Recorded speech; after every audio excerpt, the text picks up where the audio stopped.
Assalamualaikum warahmatullahi wabarakatuh. Selamat pagi dan salam sejahtera bagi kita semua.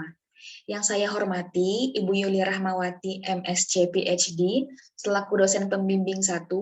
Yang saya hormati Ibu Elsa Ferananda, MSI, selaku dosen pembimbing 2. Yang saya hormati Ibu Dr. Randa Tritiatma Hadinugrahaningsih, MSI, selaku dosen pengampu mata kuliah seminar praskripsi, serta teman-teman yang saya banggakan. Perkenalkan, nama saya Rizky Amelia Lubis dari Pendidikan Kimia A 2017. Pada kesempatan kali ini, saya akan mempresentasikan proposal seminar praskripsi saya yang berjudul Analisis Keterampilan Berpikir Argumentatif Siswa dengan Pendekatan Isu Sosio-Saintifik Berbasis ISD, Education for Sustainable Development pada materi minyak bumi. Bagian yang akan dibahas pada penelitian ini, yang pertama pendahuluan, yang kedua tinjauan pustaka, dan yang terakhir metode penelitian. Latar belakang dilakukannya penelitian ini, selama beberapa dekade terakhir, keterampilan berpikir argumentatif mendapatkan perhatian penting dalam proses pembelajaran dan perkembangan sains.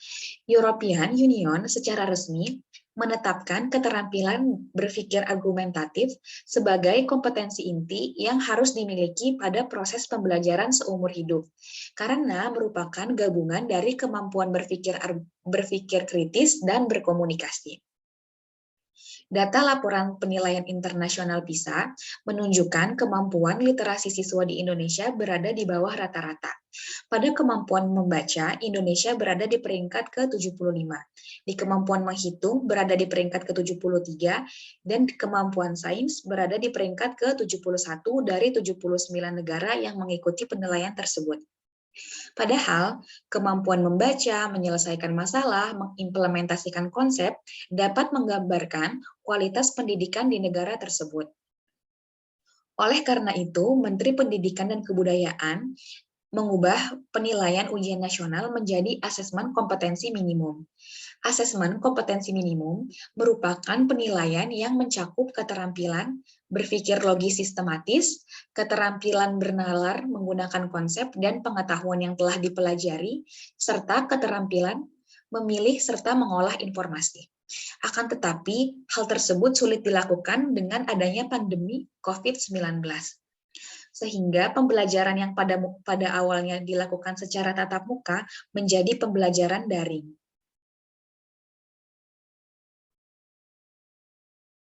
Hal ini berdampak pada proses pembelajaran kimia di sekolah. Ilmu kimia dianggap sebagai materi yang sulit dipahami. Hal ini dikarenakan kurangnya pemahaman terhadap konsep kimia pada berbagai aspek, di antaranya aspek submikroskopik, mikroskopik, dan makroskopik. Berdasarkan hal tersebut, salah satu upaya yang dapat dilakukan untuk melatih keterampilan berpikir argumentatif yaitu melalui pendekatan isu sosio-saintifik. Proses pembelajaran dengan menggunakan isu sosio-saintifik umumnya digunakan untuk menggambarkan masalah sosial di masyarakat yang berhubungan dengan suatu konteks konseptual, prosedural, atau teknologi dalam sains. Education for Sustainable Development pada bidang pendidikan digunakan sebagai fondasi utama dalam mempersiapkan generasi penerus untuk menghadapi tantangan global tersebut. Beberapa topik yang sering dibahas pada isu sosio-saintifik diantaranya adalah kebutuhan air bersih, pangan, kesehatan, lingkungan, dan lain-lain. Pada penelitian ini, fokus penelitian pada cadangan energi tidak terbarukan, yaitu minyak bumi. Cadangan energi ini semakin hari semakin menipis. Selain itu, dampak dari penggunaan bahan bakar tersebut akan menghasilkan polutan yang berbahaya bagi kesehatan maupun lingkungan. Tujuan dilakukannya penelitian ini yaitu menganalisis keterampilan berpikir argumentatif siswa melalui pendekatan isu sosio-saintifik berbasis ISD, Education for Sustainable Development pada materi minyak bumi.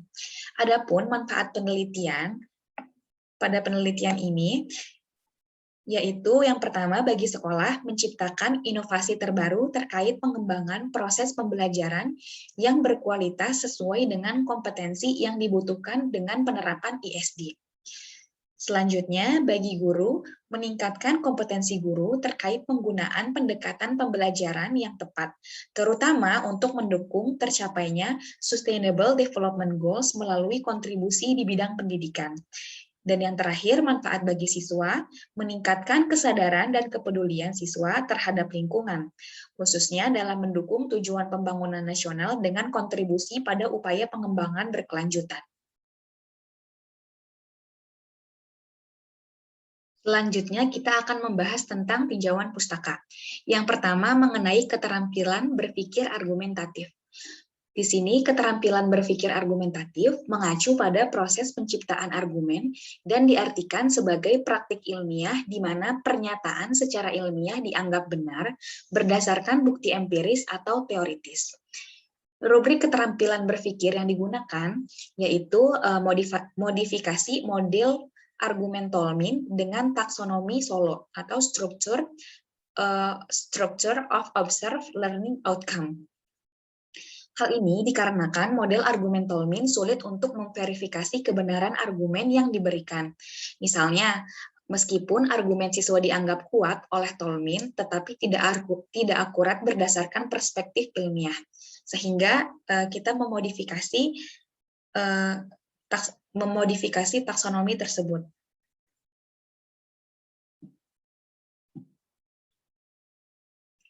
Terdapat 5 tingkat kemampuan berdasarkan taksonomi Solo dengan karakteristik sebagai berikut. Yang pertama, prestruktural. Di sini peserta didik mudah terdistraksi dengan komponen yang tidak relevan. Respon yang diberikan tidak konsisten dengan pertanyaan yang ada. Yang kedua, unistruktural. Di sini fokus peserta didik pada satu aspek tugas hanya mengandalkan satu buah informasi, fakta, atau ide yang berkaitan dengan masalah tersebut. Yang ketiga, multikultural. Di sini siswa mulai memahami beberapa konsep, namun masih bersifat terpisah, sehingga belum membentuk satu kesatuan yang komprehensif. Yang keempat, relasional. Di sini siswa dapat menghubungkan minimal 2 informasi yang berbeda terkait fakta dengan teori untuk menjelaskan beberapa konsep pada topik tersebut, sehingga terintegrasi membentuk satu kesatuan yang koheren dan konsisten. Dan pada tahap terakhir ini, di level extended abstrak. Di sini siswa tidak hanya mengaitkan hubungan konsep yang telah diberikan oleh guru, melainkan konsep-konsep yang lebih luas. Selain itu, siswa mampu membuat perumpamaan pada kondisi yang relevan. Berdasarkan tingkat tersebut, setiap tingkat mencakup dan melampaui tingkat sebelumnya. Berikut adalah contoh dari rubrik keterampilan berpikir modifikasi taksonomi Solo dan Tolmin.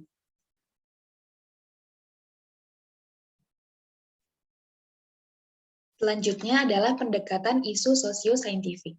Pendekatan isu sosio-saintifik adalah pendekatan berbasis masalah mengenai masalah sosial yang terjadi di masyarakat terkait suatu konsep dan teknologi dan hubungannya terhadap sains. Seperti yang sudah dijelaskan tadi, biasanya untuk pendekatan isu sosio-saintifik itu membahas mengenai air bersih, pangan, lingkungan, kesehatan, dan cadangan energi. Langkah pembelajaran yang digunakan melalui pendekatan ini terdiri dari 5 tahap. Yang pertama, pendekatan dan analisis masalah. Yang kedua, klarifikasi masalah. Yang ketiga, melanjutkan isu dan permasalahan sosial.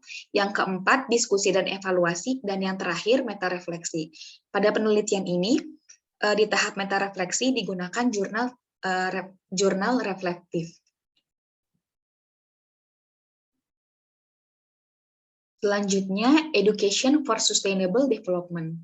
Di sini, proses pembelajaran yang didasarkan pada cita-cita luhur dan prinsip-prinsip keberlanjutan atau sustainability, dengan memusatkan perhatian pada semua tingkat dan jenis pembelajaran dalam rangka memberikan pendidikan yang berkualitas dan meningkatkan pengembangan pembangunan yang berkelanjutan. Burmeister merumuskan beberapa model dasar yang dapat disajikan untuk mengimplementasikan masalah pembangunan berkelanjutan ke dalam pendidikan kimia. Yang pertama, prinsip green chemistry ke dalam praktikum. Model ini menetapkan prinsip green chemistry pada penanganan limbah atau bahan kimia dan prosedur di laboratorium kimia. Yang kedua, pembelajaran kimia secara kontekstual diterapkan pada praktik sains dan teknologi berkelanjutan. Model ini mempertimbangkan strategi dan upaya yang dapat digunakan untuk berkontribusi pada pembangunan berkelanjutan dengan memilah konten mana yang akan disertakan pada proses pembelajaran kimia. Dan yang terakhir adalah penggunaan isu sosiosaintifik pada pembelajaran. Nah, pada model ini lebih bervariasi dibanding model kedua karena mencakup dasar ilmu, kimia, dan masalah yang terjadi di masyarakat tentang penerapan teknologi.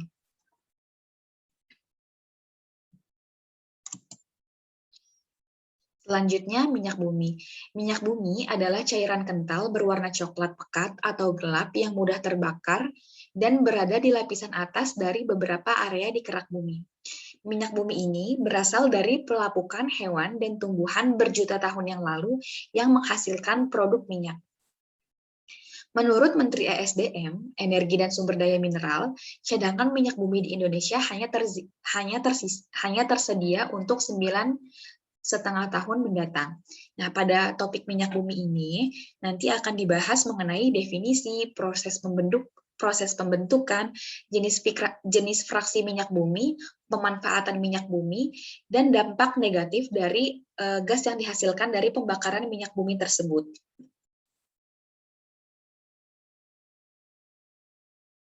Gas-gas yang dihasilkan dari proses pembakaran minyak bumi tersebut diantaranya ada gas karbon dioksida, gas karbon monoksida, partikulat, lalu ada gas SO2, NO2, dan NO3. Pada polutan gas CO2 yang melebihi batas dapat mengakibatkan gangguan pernapasan dan meningkatnya suhu bumi yang disebut efek rumah kaca atau global warming.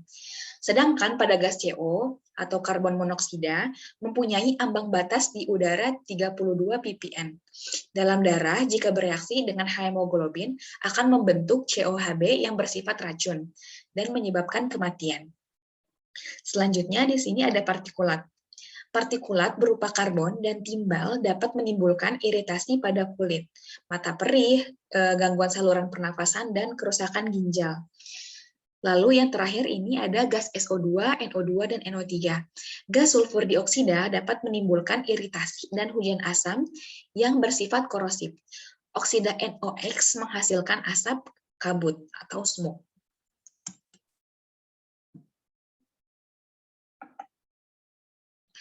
Metode penelitian pada penelitian ini yaitu yang pertama tempat dan waktu penelitian. Di sini tempat dan waktunya dilaksanakan di SMA Negeri 5 Depok pada bulan Juli sampai Agustus 2021 semester ganjil tahun ajaran 2001-2022. Subjek penelitian yaitu peserta didik kelas 11 IPA SMAN 5 Depok. Teknik pengumpulan data yang digunakan yaitu soal open-ended test, lembar observasi, reflektif jurnal, dan wawancara. Tahapan penelitian di sini terdiri dari 3 tahap. Yang pertama itu adalah tahap persiapan. Di tahap persiapan ini dilakukan wawancara guru, penyusunan RPP dan instrumen penelitian, dan validasi instrumen dan RPP oleh ahli. Pada tahap pelaksanaan, di sini tahap pertama akan dilaksanakan pembelajaran sesuai sintaks, kemudian dibantu oleh observer untuk mengobservasi kegiatan selama pembelajaran.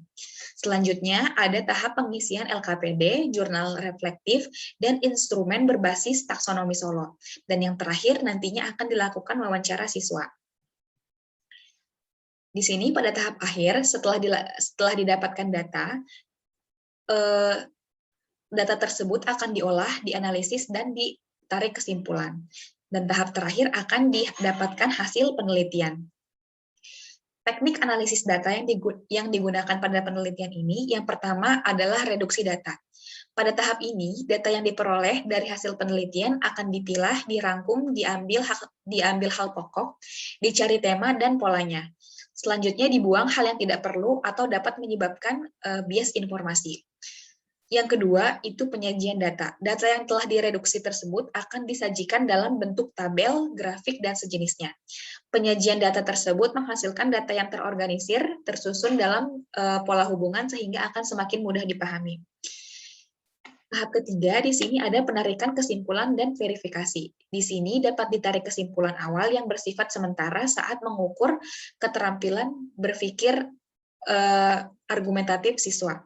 Namun akan berubah bila ditemukan bukti yang mendukung pada tahap pengumpulan data selanjutnya. Yang terakhir, data yang telah didapatkan tersebut akan diuji keabsahannya.